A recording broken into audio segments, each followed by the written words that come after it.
जकार है।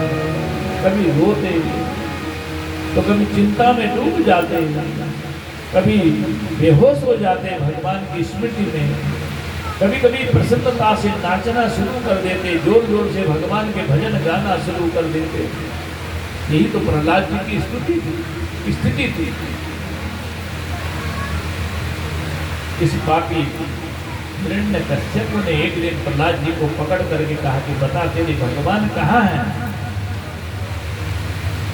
प्रहलाद जी ने कहा पिताजी मेरे भगवान तो सर्वत्र हैं, हरि व्यापक सर्वत्र समाना, प्रेम ते प्रकट हो ही नहीं मैं जाना। जब प्रहलाद जी ने कहा कि मेरे भगवान तो सर्वत्र हैं, हिरण्यकश्यप ने कहा मैं क्यों नहीं देख रहा हूँ। बोले पिताजी ऐसे नहीं दिखाई देते हैं, उनको देखने के लिए ये अलग सी आंखें होती हैं, भक्त की आंखों की तरह।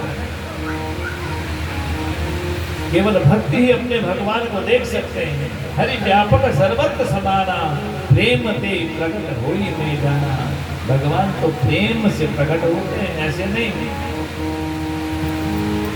तो सामने जो ये खंभ है इसमें तेरे भगवान है। बोले हाँ हाँ इसमें मेरे भगवान है।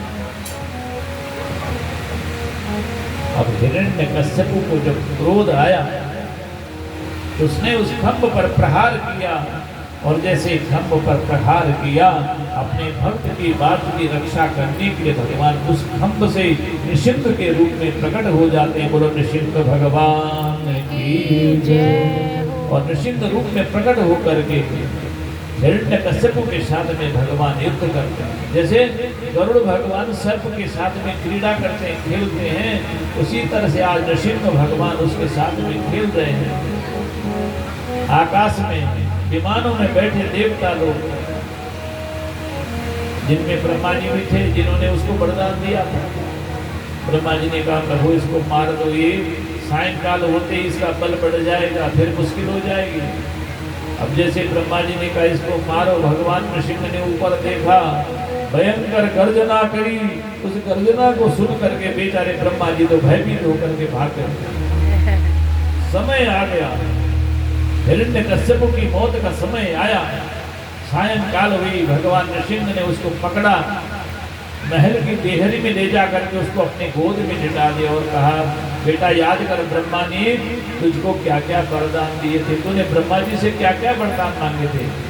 बोले मैंने कहा था नाम तर वही न भीतर मरो न बाहर मरो। बोले बेटा तू भीतर है कि बाहर है। बोले ना मैं भीतर हूँ न बाहर, मैं तो देहरी में हूँ। दिवानतम बोले दिन में है कि रात है। बोले न दिन है न रात है, ये तो सायंकाल है। बोले मेरे हाथ में कोई हथियार। बोले नहीं कोई हथियार भी नहीं है, मैं ब्रह्मा की सृष्टि का जीव दिखाई देखता हूँ। अरे आज से पहले तूने ऐसे जीव को कभी देखा। बोले नहीं नहीं ऐसा कभी नहीं देखा, तू तो विचित्र जीव है। नायम नरो नापि मृगो विचित्र, तो न नर है न निशिंग, ओ न सिंह है, तो निशिंग है। इसका अभी तक किसी ने दर्शन ही नहीं किया था, आज पहली बार मैं दर्शन कर रहा हूँ। भगवान नृसिंह क्रोध में आकर के उसके पेट को फाड़ना शुरू कर देते हैं, उसके हृदय को विदारित करना शुरू कर देते हैं।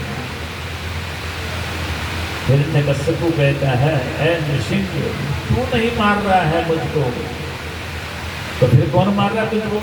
बोले मेरी मौत मुझको मार रही है, अगर मेरी मौत नहीं होती तो तू कभी मुझको मार नहीं सकता था। क्योंकि यत्रा खंडरदंत मुसलात्या खंडितान्या हुए धारा यत्र पिनाक पाणे परसो राकुंठता मादत्ता तन्मे तावदुरो निशिंह करजे व्याधिरियते शाम्रतम दैवे दुर्जनतां गतां विनमपि प्रायोग्यवज्ञायते।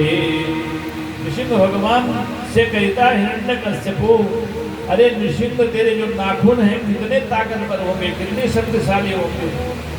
एक बार मैं इंद्र के साथ में युद्ध करने गया था, उसका जो हाथी है ना उसने मेरी छाती पर अपने दांत का प्रहार किया, उसका दांत टूट गया लेकिन मेरी छाती का कुछ नहीं बिगड़ा। ऐरावत हाथी का इतना शक्तिशाली दांत में मेरी छाती को कुछ नहीं कर पाया। एक बार मैं कैलाश पर्वत पर भगवान शंकर के साथ में युद्ध करने गया था, उन्होंने अपना फरसा उठाया, फरसे की चोट मेरी छाती पर मारी, लेकिन उनके फरसे की धार पलट गई, लेकिन मेरी छाती का कुछ नहीं बिगड़ा।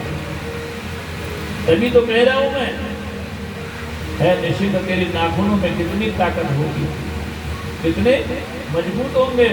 अरे उस हाथी के दांत और फरसे की धार से तो ज्यादा तेज नहीं होंगे। जब किसी की मौत का समय आता, अंत समय आता है, तो एक तीर भी उसके लिए मौत का कारण बन जाती है। अरे महाराज क्या हुआ, तो एक छोटा सा कांटा चुभा था पांव पे, बस उसी ने जहर का काम कर दिया। धीरे धीरे बढ़ते बढ़ते जहर पूरे शरीर पर फैल गया और पूरा शरीर समाप्त हो गया, कैंसर का रूप बन गया। एक छोटा सा कांटा मौत बन जाता है। यही हिरण्यकश्यप कह रहा है कि मेरी मौत मुझको मार रही है। फिर तो नृसिंह भगवान क्रोध में आकर के उसकी आंखें फाड़ देते हैं, उसके उदर को फाड़ देते हैं, उसके आंखों की महिला पहन लेते हैं, माला पहन लेते हैं।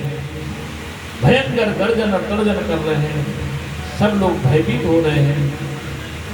भगवान नृसिंह को प्रसन्न करने के लिए सभी देवताओं ने स्तुति करी, लेकिन फिर भी भगवान पसंद नहीं हुए। तब प्रहलाद ने जाकर के भगवान के चरणों में प्रणाम किया। साक्षात ये प्रहलाद जी दंडवत प्रणाम करते हैं, और दंडवत प्रणाम जैसे किया, भगवान नृसिंह झुकते हैं, अपने भक्त प्रहलाद के सिर पर अपना स्पर्श करते हैं, और जैसे भक्त का स्पर्श भगवान करते हैं, धीरे धीरे नृसिंह भगवान का क्रोध शांत होता है। और नृसिंह भगवान की जय हो। प्रहलाद जी ने 40 श्लोकों में भगवान की दिव्य स्तुति करी है। समयाभाव से मैं विस्तार पूर्वक नहीं कह सकता हूँ। परम तत्व तक पहुँचना है, कृष्ण जन्म